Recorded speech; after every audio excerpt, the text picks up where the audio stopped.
Zipo sauti ambazo haziwezi kusahaulika, sauti zinazogusa moyo, zinazoleta tumaini hata kwa wale waliokata tamaa. Leo hii kwenye mashua ya makala, tunatizama safari ya mwanamke ambaye aliishi kuhubiri kupitia muziki wake, akapitia mapito makali, lakini akabaki kuwa nembo ya imani. Na sasa, tukiwa na majonzi, tunakumbuka sauti hiyo ambayo imetulia milele. Hii ndiyo hadithi ya Betty Bayo, kwa majina kamili Beatrice Wairimu Mbugua, mwimbaji wa Injili ambaye amefariki dunia, lakini urithi wake umebaki kuishi milele. Kumbuka kubonyeza subscribe na pia like na comment. Turn on notification bell ili kupata habari, makala, burudani pindi tu tunapoposti. Naitwa Isa Mashua. Karibu kwenye makala. Betty Bayo alizaliwa katika familia ya Kikuyu yenye imani na maadili ya Kikristo. Kutoka utotoni, Betty alikuwa ni msichana mwenye ndoto ya kipekee, ndoto ya kumtukuza Mungu kwa sauti yake. Kanisani, alijulikana kwa sauti tamu yenye hisia halisi. Watu walimpenda kwa unyenyekevu wake na ule mwanga wa furaha aliokuwa nao hata wakati mambo yalikuwa magumu. Safari yake ya muziki ilianza rasmi alipofika Nairobi, akiwa na matumaini na imani kwamba Mungu angemfungulia milango. Na kweli, haikuchukua muda mrefu kabla nyimbo zake kuanza kusikika kwenye redio. Wimbo wake 11th Hour ukawa wimbo wa faraja kwa wengi, ukikumbusha kwamba Mungu hachelewi, kwamba hata dakika za mwisho yeye bado ni Mungu wa miujiza. Kisha kulikuja vibao vingine kama Maneno, Gatho na Njambi ya Kumuhonokia, vyote vikitawaliwa na sauti yake nyororo na ujumbe wa tumaini.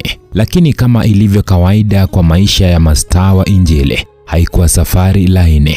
Betty alipitia mapito ambayo yalimtambulisha kwa vyombo vya habari, si tu kwa muziki wake, bali pia kwa maisha yake binafsi.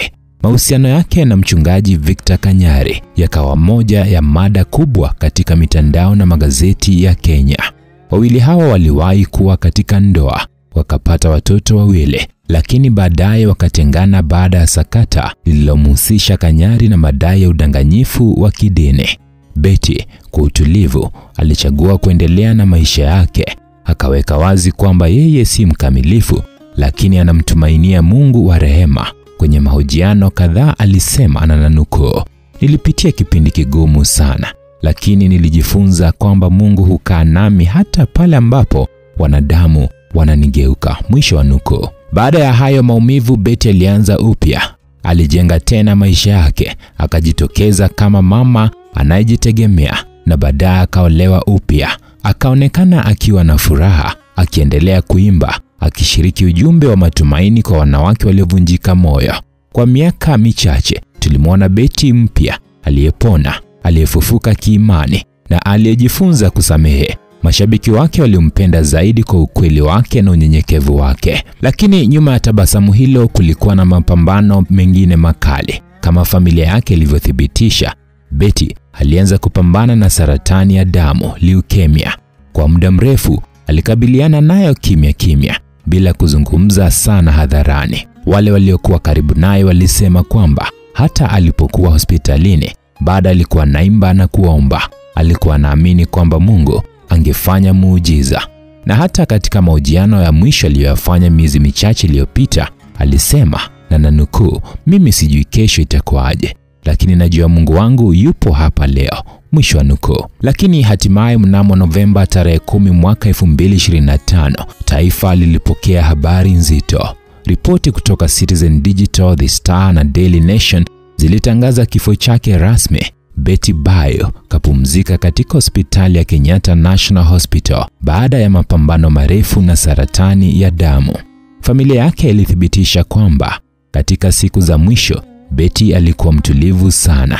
Alisema maneno machache kabla hajapoteza fahamu. Nukuu, "Mungu amenipa amani. Mwambieni watu wasilie, bali waimbe."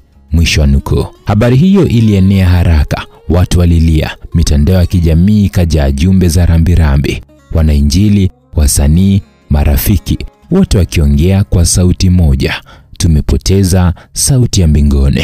Kwa wengi, kifo cha Betty kimekuwa ukumbusho kwamba dunia ni ya mapito, lakini huduma njema haifi. Nyimbo zake zimebaki na zitabaki kuwa mashahidi wa imani yake.